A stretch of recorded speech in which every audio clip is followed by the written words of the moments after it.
Muy buenas noches, muchachos. Buenas noches, doctor.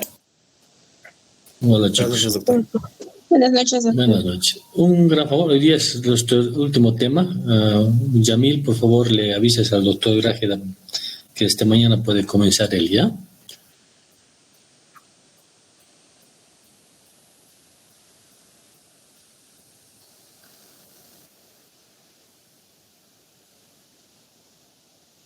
Perfecto. Muy bien. Ya, Yamil. Ahora sí, empezaremos, por favor.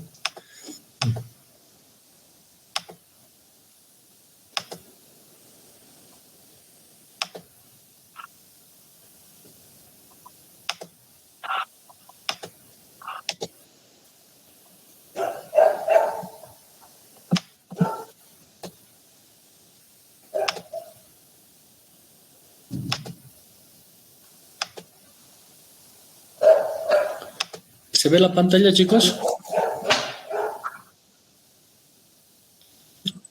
Muy bien.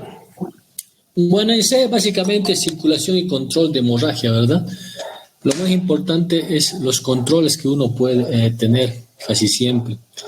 Fíjense, hay muchos elementos que hay que tomar en cuenta y cada año va cambiando muchas visiones de manejo. Vamos a ir viendo y vamos a estar tocando uno por uno los cambios que pueden estar habiendo hoy en día. Hay muchas modificaciones y cambios, ¿ya? Bueno, hablaremos sobre el shock. Bueno, el shock, en realidad, como definición, es el déficit de irrigación de los tejidos periféricos que conducen a la acidosis y finalmente a la muerte celular, ¿sí? Es una alteración de hipoperfusión tisular. El shock hemorrágico son las hemorragias que pueden causar la hipotensión y shock en los pacientes accidentados en especial, pero no necesariamente solamente el shock de tipo hemorrágico, vamos a ir viendo ya, generalmente que es más frecuente en accidentados. ¿Sí? El adulto normal, su volumen circulante es del 7% de su peso corporal, o sea, de uno de 70 kilos tiene 5 litros. Es bastante fácil sacar la volemia en pacientes. Tú lo multiplicas por 7 y ya tienes tu volemia. Si tienes 60 kilos por 7, es un poquito menos de 70, ¿verdad? Siempre es importante manejar la cantidad correcta en respecto a la volemia. No olviden que 1 litro en una persona de 80 kilos no es lo mismo que 1 litro en un niño de 15 kilos, por ejemplo. ¿Sí? Difiere mucho en cuanto al volumen que es perdido. Pues es muy importante sacar la volemia de cada uno de estos pacientes, ¿sí? Antes de empezar a hacer una restitución adecuada. El volumen sanguíneo de niños es de 8 a 9%. No olviden que siempre en niños, tanto el agua corporal total como la sangre circulante es mucho mayor, ¿sí? Bueno, los elementos que intervienen en el aporte adecuado de sangre a los tejidos son el volumen circulante, es lo que se pierde en los accidentados. La bomba cardíaca es cuando hay alteraciones, por ejemplo, de infartos, contusiones cardíacas que habíamos hablado la anterior semana, son generalmente o taponamientos cardíacos, etc. Y el sistema circulatorio periférico, que es la resistencia vascular sistémica, que son todas las alteraciones que se pueden producir a este nivel, por ejemplo, los shocks sépticos que producen un shock distributivo como tal. Y por supuesto la microcirculación, especialmente también en casos de sepsis. Todas estas son alteraciones que condicionan un shock, ¿sí? Bueno, el volumen circulante, hemorragias pueden ser externas e internas, no olviden. La pérdida del plasma, la pérdida del agua y electrolitos del plasma también pueden causar pérdidas de volumen, ¿sí? Eso ocurre especialmente en los pacientes quemados, por ejemplo, ¿sí? La bomba cardíaca, bueno, ya se ha dicho, es el daño miocárdico, el taponamiento, la insuficiencia valvular, las arritmias. Todos estos pueden producir una alteración de bomba como tal. No olvides que hay 3 elementos importantes cuando hablamos de shock: la precarga, la postcarga y la bomba, ¿sí? Casi siempre en estos 3 niveles es donde va a haber el problema, ¿sí? Y el sistema circulatorio, o sea, la resistencia vascular sistémica, obviamente trombosis, neumotórax hipertensivo. ¿Se acuerdan que habíamos hablado sobre el neumotórax hipertensivo? Perdón, hay un error ahí. Que en realidad es un tipo de shock que no es atribuido a muchas otras cosas. En realidad es porque disminuye la precarga debido a que las cavas se comprimen por el aumento de presión y de esa manera no le llega sangre al corazón y el corazón tiene una falla de bomba y por supuesto no es capaz de dar una poscarga adecuada. El derrame pericárdico agudo masivo también es lo mismo que habíamos hablado. ¿Sí? Produce el corazón, al no tener la capacidad de ingreso de sangre en la precarga, poscarga tampoco va a tener. Las embolias del tronco y arteria pulmonar, los aneurismas disecantes de aorta. No olviden la diferencia entre una disección y un aneurisma. El aneurisma es una dilatación sacular de la arteria en todas sus capas. En cambio, la disección aórtica es la formación de un espacio progresivamente distensible entre la íntima y la media. Es como si tuvieras un hematoma. Nada más que el aneurisma cuando se rompe es catastrófico, ¿verdad? Porque pierdes un montón de sangre a nivel sistémico. Y en cambio, si tienes una disección aórtica, como va disecándose en ese espacio, va cerrando todos los vasitos colaterales que pueden presentar y en general la falla ocurre en el sistema donde no le llega la sangre. Es muy interesante esto de las disecciones y las aneurismas, que son también alteraciones del sistema distal de la resistencia vascular sistémica, ¿sí? Y la microcirculación, la hipovolemia relativa y la hipovolemia real son importantes entenderlas. En realidad puede haber trastornos en los cuales hay un secuestro, el cual puedes tener como un shock, pero en realidad no hay una pérdida de sangre como tal. Los criterios.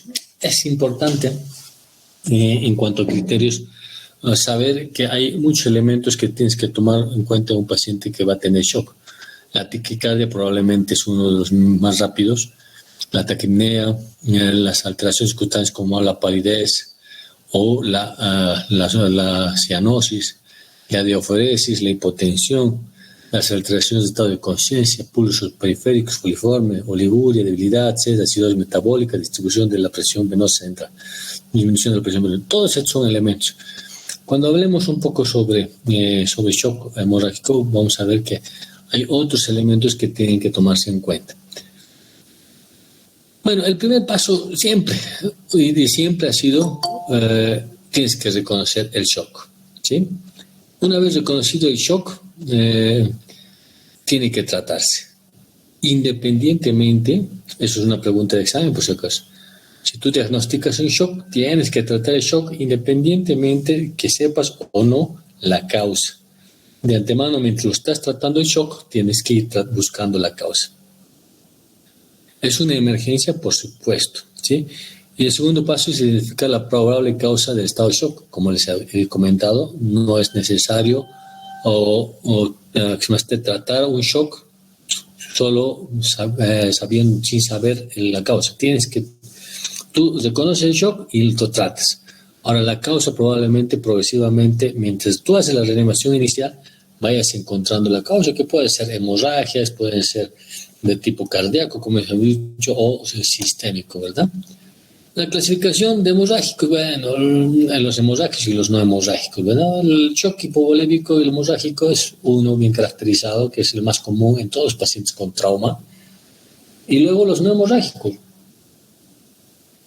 como el shock cardiogénico, el shock obstructivo, el shock distributivo, ¿verdad? Todos estos son elementos que van a ir a tener problemas de trastornos de hipotensión.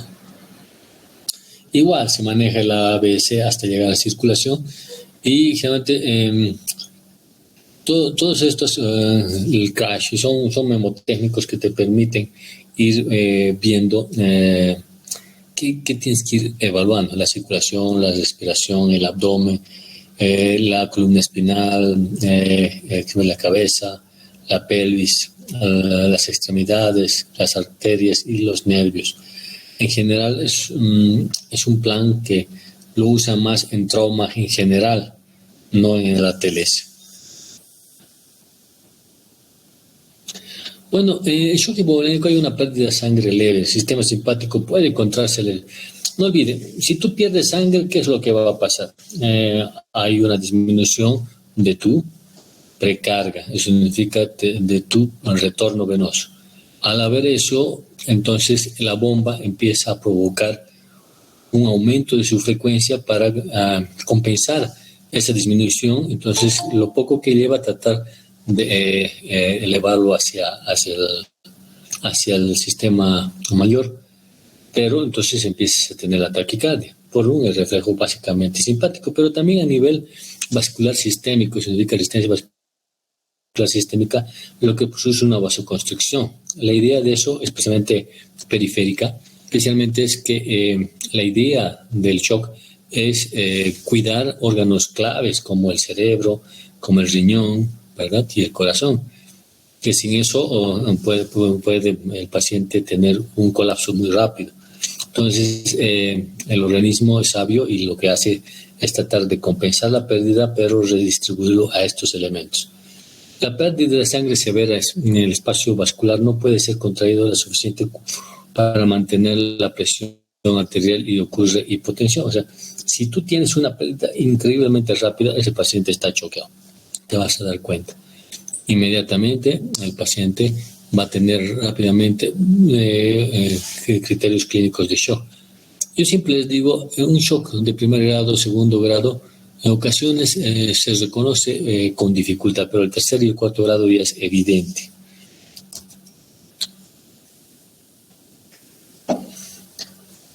Bueno, menor de 1, casi siempre es este esquema que dice, ¿sí? De la presión dividido contra la frecuencia cardíaca, que es 1. ¿Sí? En shock es igual a un shock hemorrágico cuando es menor de 1. Este esquema considera la relación entre la presión arterial y la frecuencia cardíaca. ¿Sí? Si es menor a 1, el paciente se encuentra en shock hemorrágico establecido. ¿Sí? Bueno, este es lo que ustedes conocen casi siempre, se les ha mencionado en todas las bibliografías hasta ahora y todavía sigue siendo muy vigente, con algunos criterios de inclusión. ¿Ya? Primero, el primer grado, segundo grado y el tercer grado. Tal vez este es uno de los mejores esquemas que se puede presentar. ¿Ya? Si usted saca, hay uno que se llama presión de pulso. ¿Qué es la diferenciación entre presión sistólica y diastólica? El aumento de esta, en ocasiones, es el primer indicio de shock, más que cualquier otro de los elementos. Si se dan cuenta dentro de esto, el primer y segundo grado, los cambios son mínimos. Incluso la frecuencia cardíaca apenas empieza a subir. Pero en tercer grado y cuarto grado ya es establecido, incluso los trastornos neurológicos, ahí son pacientes ansiosos, confusos, letárgicos, incluso llegan al coma. Ahora, respecto a la restitución de líquidos, ha cambiado mucho respecto a estos criterios. Antes usaban los cristaloides, los coloides, te decían, bueno, los cristaloides tienes que usar 3-1, significa 3 veces, si pierdes 500 ml, deberás poner 1500 ml de cristaloide, y los coloides 1-1 y la sangre 1-1, ¿no ve? Pero hoy en día la tendencia actual en restituciones de líquidos es de poner rápidamente cristaloides, pocas cantidades y ver si se revierte. Si no revierte, el inicio agresivo de restitución con sangre o con elementos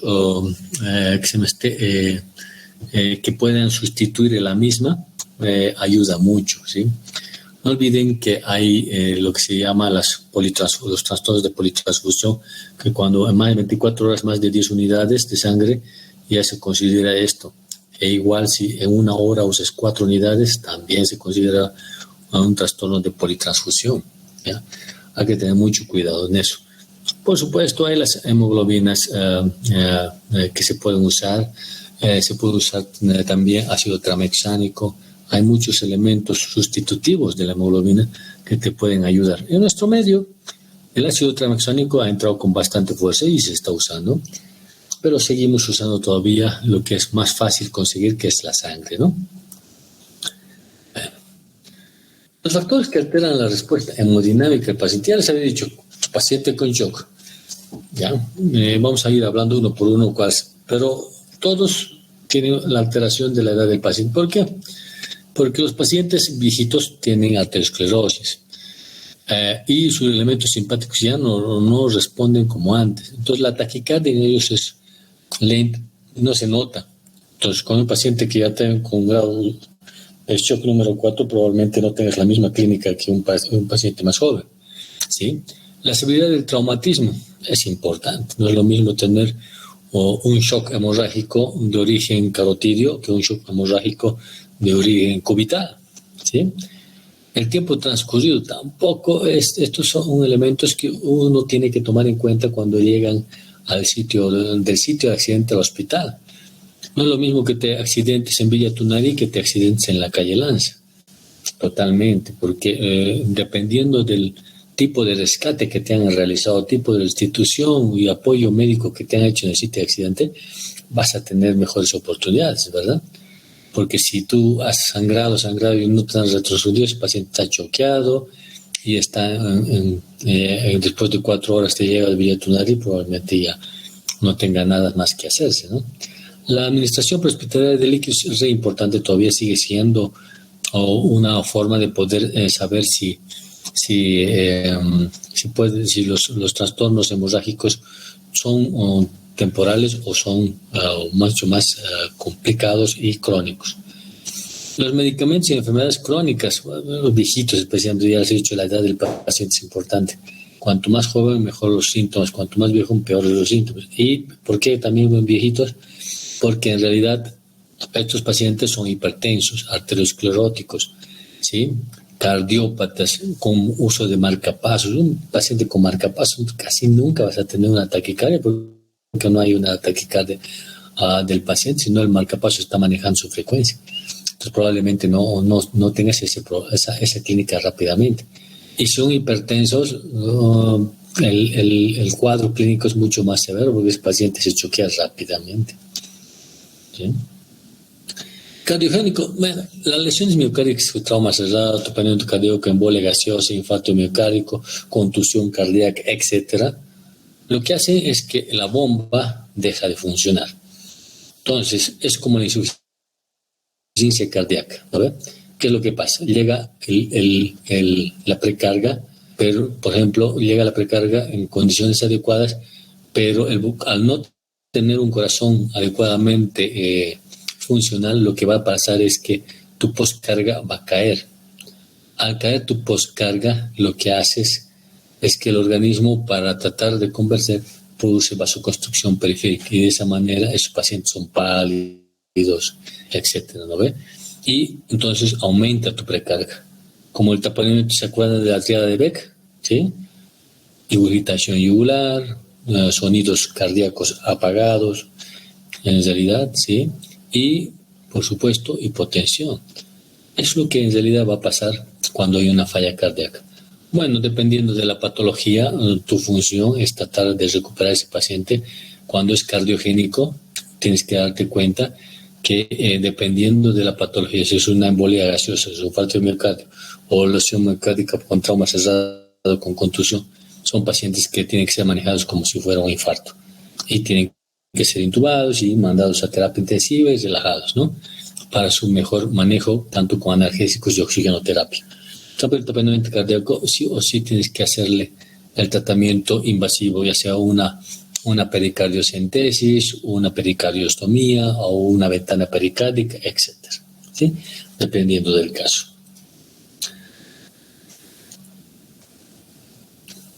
Estos son los remanentes de lo que significa los infartos de miocárdico como falla de bomba, las complicaciones mecánicas que se pueden producir y los infartos ventrículo derecho. ¿Sí?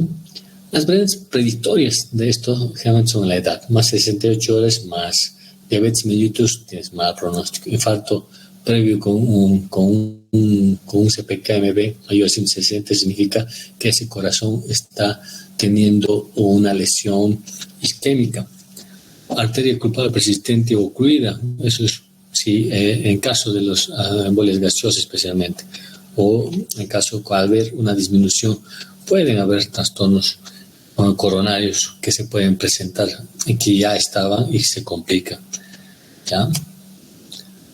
Bueno, esto es una imagen de qué es lo que debes manejar como un shock cardiogénico, ¿verdad? tal vez el diagnóstico siempre es, como todo cuadro cardíaco, haces electrocardiogramas, ecocardiogramas, test laboratoriales, radiografías, tal vez las troponinas y las fracciones MB y el PCR te pueden ayudar bastante en cuanto al diagnóstico, ¿sí? Especialmente trombóticas e infartos. El manejo inicial sigue siendo rutinario, ¿no? El oxígeno es importante, mantener una vía adecuada, la monitorización, el alivio del dolor, ¿sí? Y el soporte hemodinámico. Y vasopresores para hipotensión que no responden a fluidos.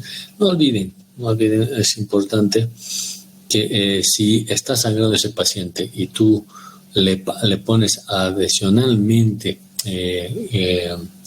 sustancias que pueden empeorar, restringir la circulación, puedes tener muchos problemas de perfusión y empeorar el cuadro, y ahí sí vas a tener isquemia, y en vez de tener solamente un punto isquémico vas a tener un corazón con una extensa isquemia miocárdica, ¿no?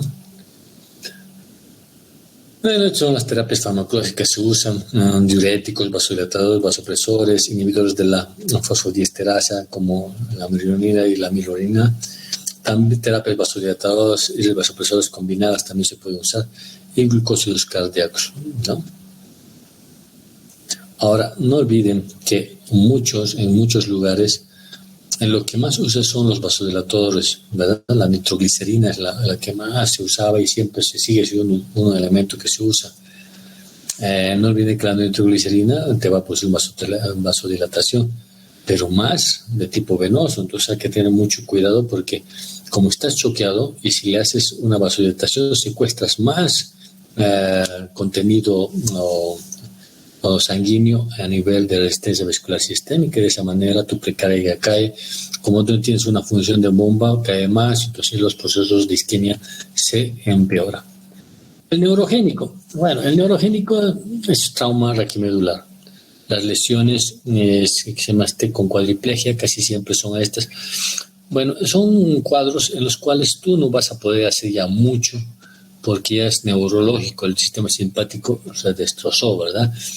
La pérdida del tono simpático significa que estos pacientes no tienen una taquicardia evidente, están parados, a pesar que estén rechoqueados, ¿verdad? Tampoco hay una vasoconstricción, hay un secuestro a nivel sistémico en las extremidades, especialmente de sangre, porque no hay una vasoconstricción, se vasodilata. Y la vasoconstricción cutánea, que es una composición parte, pero en realidad el sistema simpático es el que falla. Al tener ese problema, tú puedes hacer todo lo que reponer líquidos, pero si hay una lesión simpática, es un paciente que lastimosamente va a progresar a un mal pronóstico. Y cuando se lesionan generalmente los neurogénicos, cuando las lesiones son por encima de T1, ¿no? La trauma el séptico. Bueno, el shock séptico lo vemos muy frecuentemente los cirujanos, porque especialmente los cirujanos digestivos y torácicos, porque son las cavidades donde más hay procesos infecciosos, especialmente abdomen, ¿no? Las lesiones traumas penetrantes de cavidad peritoneal, no solamente cavidad perineal, sino retroperitoneal. Lesiones de órganos bien importantes como el duodeno, el colon, pueden producir cuadros de sepsis rápidamente.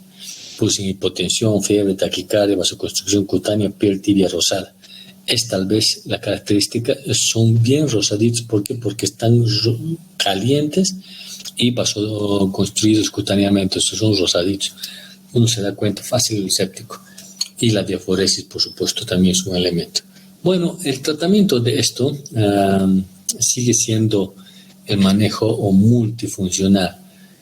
Tú tienes que identificar el shock. Lastimosamente, si tú tienes una lesión colónica perforada en cavidad, mientras tú no lo operes, ese paciente no va a salir del shock jamás, ¿no? Y van yendo las diferentes etapas de la historia natural del proceso de shock. Primero los CIRS, luego la sepsis severa y el shock séptico, ¿no? Y, por supuesto, con la disfunción orgánica múltiple y la muerte. O cuando tú tratas, pueden ir a la recuperación. ¿Sí? Este es el tratamiento de la sepsis. Esa es una modulación sistémica, es importante, la disfunción hormonal, la estabilización hormonal, tratamiento de la disfunción hormonal y control de la infección. Tal vez dentro de todos estos, este es el elemento más importante en sepsis. Es antibióticos y control de foco. No olviden la diferenciación entre una bacteremia y una sepsis sigue siendo el foco. La bacteremia es un foco desconocido, en cambio la sepsis ya sabes dónde está el foco. Será un foco pulmonar, será un foco abdominal, en general. Lo demás, la disfunción hormonal, corticoides, vasopresina, glucemias, etcétera, ya se van compensando cuando el elemento principal de la sepsis es controlado. Bueno, en cuanto a lo que significa, ya algo que me estaba olvidando, no sé si aquí, no, ya estoy estudiando. Son los distributivos. Bueno, fíjense, hay el shock, que se me hay los famosos shock por, de picadura de abejas, por ejemplo, ¿verdad? El shock anafiláctico en general es un distributivo. ¿Por qué? Porque al haber una respuesta tan importante, hay una vasoconstricción sistémica. De esa manera hay una vasodilatación sistémica, hay un secuestro a nivel de tercer nivel y no llega a la precarga. Al no haber la precarga, no hay bomba, la bomba hiperfunciona y no sale. Lo mismo ocurre en sepsis y lo mismo ocurre en esto de los shocks anafilácticos. El manejo, de igual que en la sepsis, sigue siendo manejar la causa. Ahora, el manejo de vías para los médicos es muy importante entender que hay diferentes elementos que tú puedes usar para reponer líquidos, ¿verdad? Independientemente que sean sangre, coloides, cristaloides, etc. Tienes que tener una BNP. Y lo ideal, hay una ley de Laplace, le dicen, ¿verdad? En la cual dice a menos distancia, más velocidad. A más distancia, menos velocidad. A más grueso, más velocidad. A menos grueso, menos velocidad de infusión. ¿Sí? Por eso, que cuando se trata de trauma, se van a dar cuenta que todos los que manejan trauma prefieren una vía periférica, porque tú puedes poner una bránula número 12, una 10, etcétera, o una 14, dependiendo, ¿verdad? Eso te permite una velocidad de infusión. Por ejemplo, una bránula número 12 te infusiona entre 400 y 420 ml minuto. Eso significa que 1000 ml tú le repones en más o menos 2 minutos. Es una velocidad bastante buena si tú necesitas. Pero en medio depende mucho de lo que tú tienes en tu lugar. Pero siempre trata de conseguir brándulas de grueso calibre cuando se trata de shock. Y no olviden, cuando hay shock es bastante complejo poder encontrar una vía periférica. No es tan fácil, ¿eh? Por eso aparecen las vías centrales. Pero las vías centrales, tanto las más frecuentes son las yugulares y las subclaves, ¿sí? Es muy raro las femorales porque se trombosan mucho. Las antecubitais y antebrazos son más dirigidas para vías quirúrgicas como venodisección, ¿verdad? Las centrales requieren personal muy bien capacitado, porque ¿cuál es la mayor complicación de este asunto? Sigue siendo las lesiones iatrogénicas que uno produce. Bueno, las antecubitais y los antebrazos usan trócaras de 75 centímetros que llegan de este lugar igual a la femoral. Pero tal vez las yugulares y las subclavias son las que más complicaciones pueden producir: hemorragias, lesiones vasculares, lesiones nerviosas, lesiones de la cúpula diafragmática, la cúpula pleural, que puede producir neumotórax, ¿no? Que tal vez es lo único que más miedo uno da a un paciente crítico, ¿no? Si está choqueado por una hemorragia y tú le haces un neumotórax más, estás fregado, ¿verdad? Tienes dos componentes que van a empeorar el cuadro del paciente. Las intraóseas, antes se usaba mucho más en niños, porque cuando uno encontrabas le metías intraósea a nivel de la tuberosidad de la tibia, ¿verdad? Y estas intraóseas son bastante buenas, pero hay que tomar muy en cuenta porque hay complicaciones bastante serias, empezando de las osteomolitis, acabando con las embolias grasas. Por eso hay que tomar muy en cuenta el uso como última instancia, porque siempre una periférica o una central sí la puedes hacer, y una quirúrgica, por supuesto, con venodisección. ¿Sí? Bueno, estas son las venas que ustedes ya conocen, las que se pueden usar, por supuesto, las yugulares externas, yugulares internas, las subclavianas, las venas anticubitales. Cuando se trata de periféricas, por supuesto, la M del antebrazo, que es generalmente la mediana basílica, la mediana cefálica, ¿verdad? Entonces, estas son venas que te pueden ayudar, o la cefálica o la basílica como tal. Y la vena femoral, ¿sí? Entonces, las venas anticubitales son bastante prácticas. Si ustedes se dan cuenta, la vena cefálica, que es esta que está viniendo aquí, y se va hasta la vena axilar, junto con la axilar, y se va a la subclavia, es una vena que se usa muy frecuentemente para los marcapasos, ¿sí? Personalmente está en la zona predeltoidea y es bastante complejo y tiene su tiempito en poder disecar para puncional. Entonces, por eso siempre esta área que es el antebrazo es la más elegida cuando hablamos de colocar ya sea catéteres de 75 centímetros, que son los que van a ir hasta hacer una vía central, o las periféricas como bránulas, ¿no? Son más fáciles. Y pues también la vena femoral. La vena femoral es muy fácil ubicarla. No olviden en la composición de afuera adentro: nervio, vena, arteria. La arteria está más medial, entonces tú tocas la arteria y por fuera de la arteria está la vena. Siempre hay que tener cuidado con el nervio femoral, porque las lesiones que se producen ya sea por disección o por punción pueden ser bastante serias en este tipo de pacientes, ¿sí? El volumen a administrar: estimar la volemia, estimar el porcentaje de pérdida, calcular desde de volemia, determinar el volumen de administración. Bueno, antes, esto es lo que les decía, 3-4 veces el volumen en cristaloides, y los coloides de 1.5 a 2 veces el volumen. Son cosas que se usaban, pero hoy en día la tendencia es usar cristaloides y directamente reposición de componentes sanguíneos. Los problemas de los fluidos en pacientes con trauma tienen sus propios y sus contras, ¿no? Los problemas alarmantes que se utilizan en los fluidos específicos son reacción anafiláctica, tendencia a incrementar el sangrado, desarrollo de edema tisular, disfunción renal, no alteración de la respuesta inmune. Cuando es sangre, no olvide, siempre hay un porcentaje bastante alto de destrucción celular. ¿Por dónde se va eso? Va por el riñón, y si no tienes una buena perfusión renal y no tienes una buena diuresis, probablemente estés empezando un cuadro de una necrosis tubular aguda que a la larga te va a producir una disfunción renal más severa, ¿no? Igual el edema tisular. El edema tisular es mucho más frecuente cuando se usan coloides. Los coloides, no olviden que es una macromolécula. Al ser una macromolécula, al ingresar al torrente sanguíneo, aumenta la presión oncótica en este nivel, y lo que hace es jalar líquido al intravascular, y de esa manera aumentar la cantidad de volemia.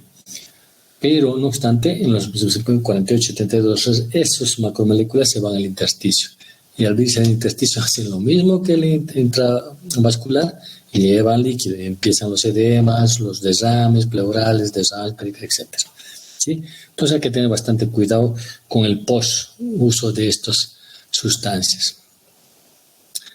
Bueno, la reposición de líquidos, antes te decían que uses 2000 ml de líquido cristaloide, y según eso tendrías diferentes respuestas: rápida, respuesta transitoria, respuesta mínima.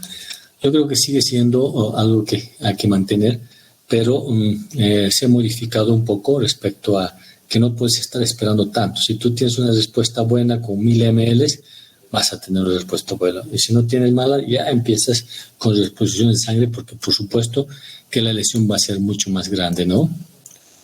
La restitución de sangre, sangre cruzada, tipo específico, grupo, autotransfusiones, generalmente es importante cuando están haciendo en C, es donde tú tienes que pedir todos los estudios que tú conozcas, ¿sí? Esto de la tipificación de sangre, tipificación del tipo específico del grupo sanguíneo, si suele si tiene alguna alteración en cuanto a autotransfusión, por ejemplo, si tiene VIH, no tiene VIH, todas estas cosas se tiene que solicitar. E incluso en estos pacientes, en este momento, desde el punto de vista jurídico, tú deberías solicitar alcoholemias, pruebas de toxicología, que al fin y al cabo pueden liberarte de muchos problemas legales. ¿Sí? Las soluciones, especialmente los cristaloides, pueden ser calentadas, ¿sí? Y es mejor porque disminuyes así la etapa de hipotermia por la hipotensión que puedes tener. Los coloides y los cristaloides, ¿verdad? Bueno, hay accesorios en esta C, que son las colocaciones de sonda nasogástrica, colocación de sonda urinaria, porque es importante primero ver que no tengas trastornos gástricos o hemorragias de este nivel. El hilio que se produce por la disminución de la irrigación esplácnica por la redistribución a tejidos blancos puede producir esto. Y la colocación de sondas urinarias es importante para el control de diuresis en especial. Las indicaciones, las contraindicaciones tal vez son lo más recomendado respecto a la sonda nasogástrica. No olviden, la sonda nasogástrica, cuando hay lesión de base de cráneo, no debería colocarse. Eso significa signo de Battle, ¿sí? Que es la equimosis retroauricular, o los ojos de mapache, o la epistaxis, o también las rinorragias, ¿verdad? Eso significa que si tú pones por la nariz, puedes tener un alto índice de que pases la fascia cribosa y puedes producir lesiones cerebrales bastante importantes. Cuando tú tienes eso, tienes siempre otra opción de colocación de sonda, puede ser orogástrica, que es mucho más compleja, pero si ese paciente está en coma, le puedes poner y no va a pasar nada, ¿sí? Y la sonda urinaria, también hay contraindicaciones, como por ejemplo la hemorragia uretral. El paciente más es en problemas en varones, ¿no? Todas las lesiones equimóticas a nivel del perine implican lesiones de la próstata, uretra prostática, como la próstata flotante, cabalgante, que dicen cuando le haces tacto, ¿no? Entonces, a ese tipo de pacientes no deberías hacerle toda una colocación de sonda urinaria, porque lo más probable es que lo que pase es que tú hagas una falsa vía y nunca ingreses al uretra. Entonces, no es una indicación, siempre hay que dejar al especialista cuando se trata de estos casos, ¿no? Los accesos, ya les he dicho, periféricos, venosos, realmente son los accesos venosos femorales, todas estas son trombosis venosa, es la más complicación, y las lesiones neurológicas también. ¿Sí? Tal vez vamos a ver un poquito sobre, antes, los accesos venosos, especialmente, es la punción, ¿no? Esto es de la femoral, no olviden, fíjense, aquí está, de adentro hacia afuera, vena, arteria, nervio. Entonces tú tocas la arteria y por dentro está la vena. No es nada complejo puncionarla, el problema es que hay que hacerlo con mucha calma. Siempre hay que introducir y haciendo una presión con aspiración negativa de la aguja, y en el momento que ingresa la vena se aspira y metes la aguja y luego el catéter que tú requieras. La punción central, bueno, yugular interna, yugular externa tal vez sean, y la subclavia, la infraclavicular y supraclavicular. Dentro de estas tal vez la infraclavicular es la más frecuente en su uso, y la yugular interna. La yugular externa, bastante compleja, les comentaré, porque se encuentra la yugular externa en un espacio laxo. Entonces tratar de puncionarles es como que se escapa la vena, ¿no? Entonces tienes mucho problema, y tiene una angulación en la cual a veces no te permite progresar hasta las cavidades cardíacas. Eso es respecto a la yugular externa. Entonces la yugular interna y la subclavia infraclavicular tal vez son las más usadas, ¿sí? La supraclavicular se usa, pero requiere un poco más de entrenamiento en su manejo. Como les había dicho, neumotórax, trombosis venosas, lesiones arteriales, fístulas arteriovenosas, no vienes pues a atravesarte la vena y la arteria, y a la larga se hace una fístula. Los quilotórax, especialmente la vena torácica, se puede lesionar, ¿verdad? El quilotórax también. La infección y las embolias gaseosas, ¿sí? Estos son los triángulos donde uno se ubica casi siempre para poder hacer especialmente la yugular interna, ¿sí? Y por debajo de la clavícula yugular externa. Esta es una imagen de cómo se hace una yugular interna, ¿sí? Es un videito respecto a cómo se hace una vena subclavia. A ver, véanlo, por favor. Siempre entre el tercio medio de la clavícula con dirección a la horquilla external se debería puncionar. En una posición con una hiperextensión del cuello. Siempre se pone en ocasiones un espacio en la parte posterior o una almohadilla para que los hombros no obstruyan la colocación del catéter. Ayuda bastante, especialmente cuando estás empezando a hacer este tipo de procedimientos. La asepsia en cuadros de colocación de vía central es re importante. No olvides que puedes hacer colonización bacteriana a nivel sanguíneo, es una bacteriana importante. Si tú no tienes el demasiado cuidado, ¿sí?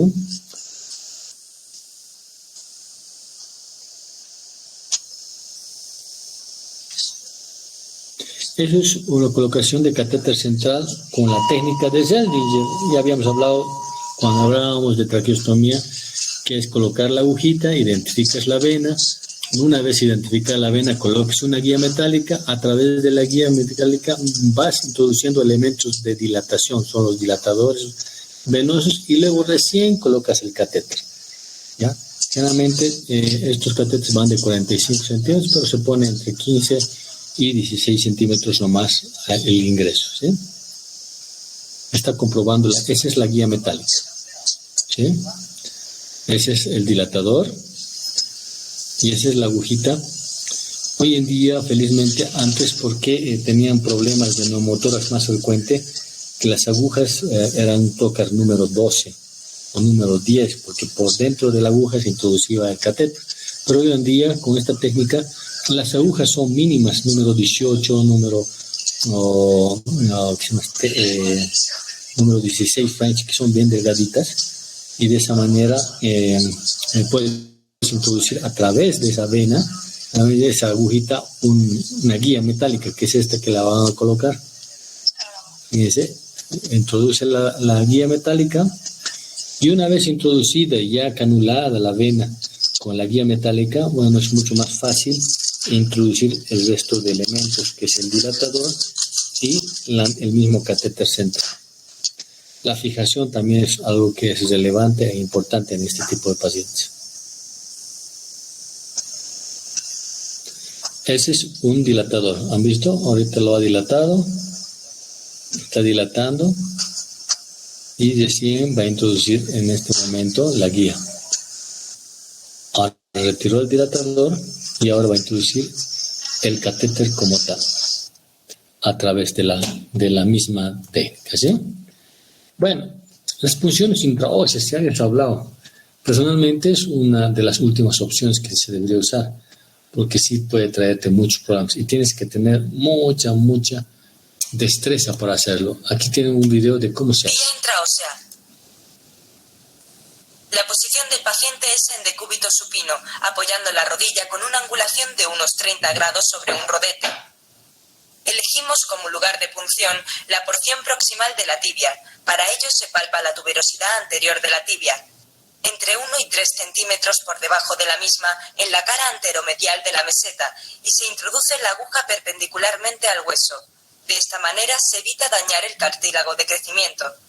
Este es el lugar de elección en niños menores de 6 años. Una vez elegido el lugar de punción, hay que limpiarlo y desinfectarlo con antiséptico.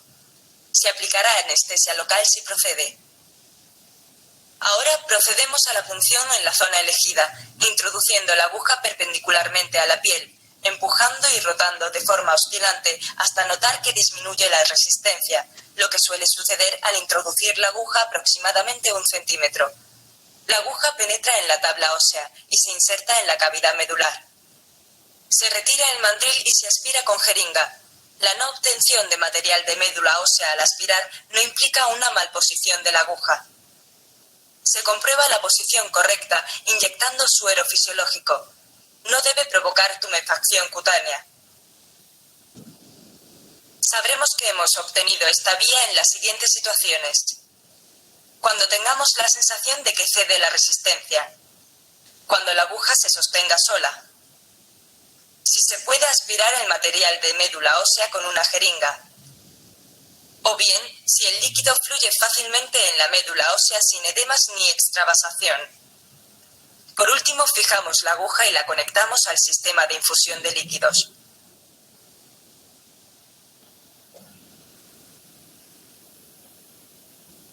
Como ven, es un procedimiento que en niños no es tan complejo, ¿eh?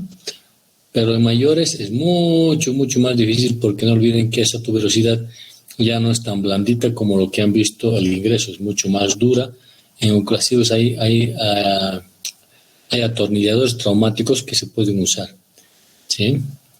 Como ven, no es nada impráctico, funciona, pero tiene más inconvenientes que convenientes. Pero es una vía más dentro del arsenal de tratamiento de shock que se puede usar, ¿no? La vía venosa quirúrgica, esa es la famosa venodisección, ¿verdad? La vena basílica, la safena, especialmente la interna, la cefálica y la femoral. Ya habíamos hablado de la cefálica, que usan mucho los cirujanos cardíacos para colocar sus guías para sus marcapasos. La vena femoral no es nada complejo, ¿sí? Vamos a ir viendo una por una. Fíjense, antes de esto, la vena basílica hay que saber puntos de referencia. El punto de referencia de la vena basílica es 2 través de dedos de la epitropia, ¿verdad? Y hacia de arriba y hacia adentro. A ese nivel deberías hacer una incisión horizontal para ir buscando.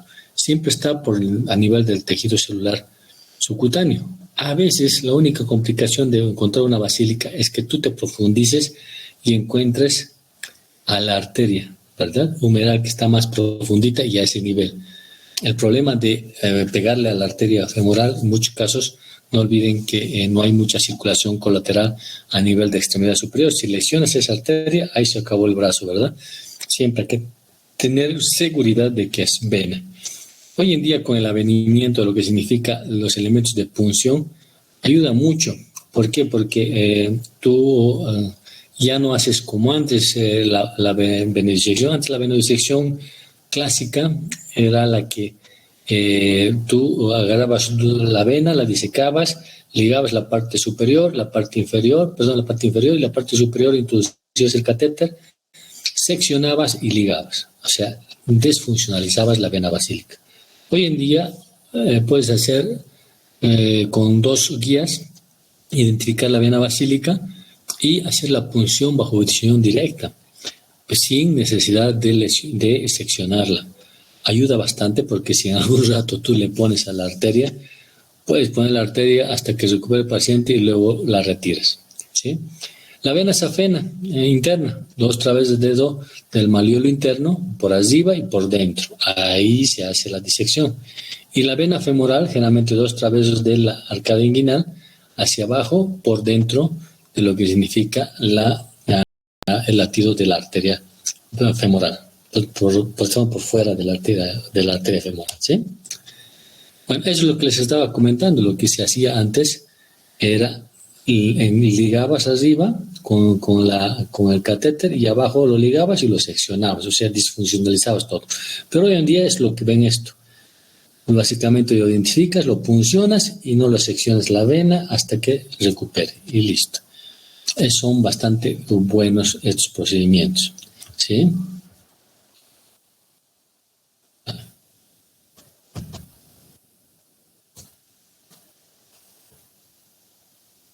Este es un video, espero que creo que no estoy viendo andar.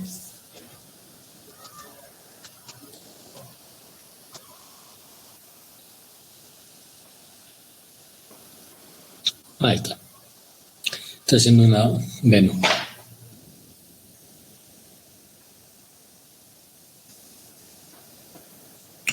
Por supuesto un chanchito, ¿eh? Por si acaso. No es una persona. La idea de hacer una incisión horizontal y no vertical es que tienes más espacio para poder buscar a la vena, ¿sí? Ahora, un problema bastante serio en paciente choqueado es que, en En un paciente normal tú la ves a la venita medio azulita y a la arteria medio blanquita. Pero un choqueado son del mismo color. Entonces a veces diferenciarlo sigue siendo un problema bastante serio. Por eso es que hay que tener mucho cuidado qué es lo que hace.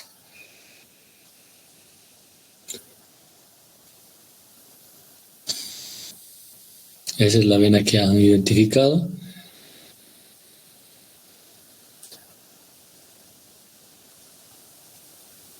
¿Okay? Un cabo arriba, un cabo abajo. Una buena forma de saber si es vena y arteria es vacías la vena y sueltas el cabo superior. Si se llena es arteria. Si haces lo mismo, si se llena y si abres el de abajo, el cabo de abajo, se llena, es vena. ¿Sí? Porque no se olviden que la circulación va a distal la arteria y va a centípeto la vena.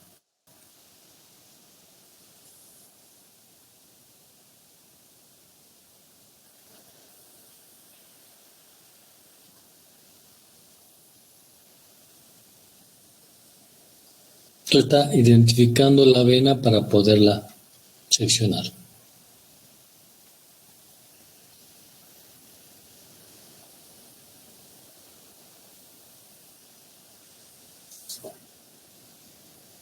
¿Han visto que está puncionando la vena? La puncionó, le va a poner el catéter y se va a escapar. Hoy en día hacemos eso, ya no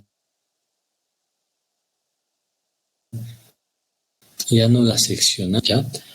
La seccionamos y le poníamos ligadura, etcétera, ¿sí? Bueno, las complicaciones son las celulitis, las hematomas, las flebitis, la perforación de la pared de la vena, a veces se perfora a ambos lados, se destroza la vena, ahí sí vas a tener que seccionar y anular la vena, ¿no? Bueno, los cambios ya les he dicho, a considerar en este tipo de pacientes son la edad. Los atletas también son otro problema, no olviden que estos pacientes manejan grandes volúmenes de oxigenación, entonces son bradicárdicos, entonces a veces no se notan los shocks en las embarazadas, y los que medican y la hipotermia también, ¿sí? Bueno, eso es todo, muchachos, en cuanto a circulación. A ver, ¿dónde estamos? Muy bien. ¿Qué se llama este? Ese es el tema último. Todos estos temas, como le había comentado un poco a Yamil, los voy a subir todas las presentaciones a este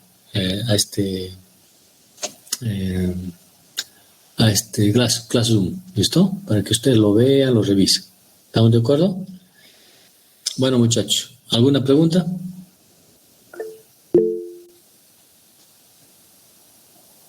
Sí, doctor. Aquí, doctor, una preguntita.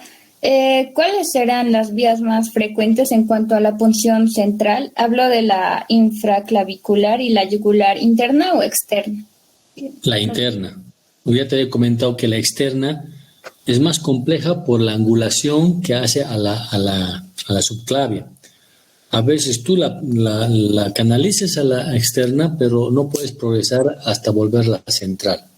Esa es una dificultad. Y la otra dificultad es que como está en el tejido celular laxo, es como la vena de los varones en la mano. Se mueve de todo lado, ¿verdad? Igualitos en el cuello. Entonces, casi siempre la que más usan los terapistas es la interna.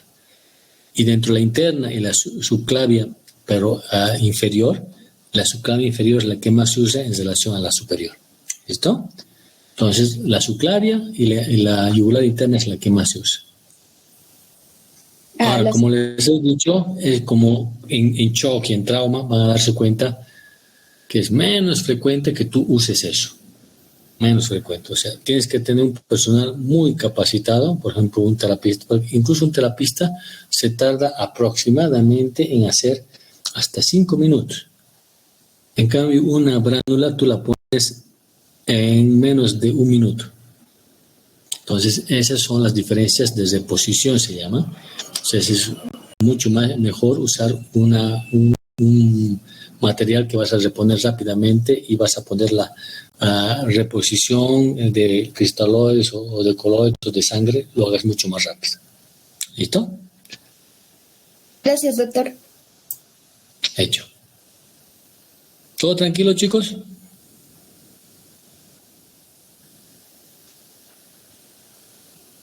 Sí, doctor. Muy bien. Entonces, un gusto. Les voy a pasar a este conjunto toda las presentaciones, ¿ya?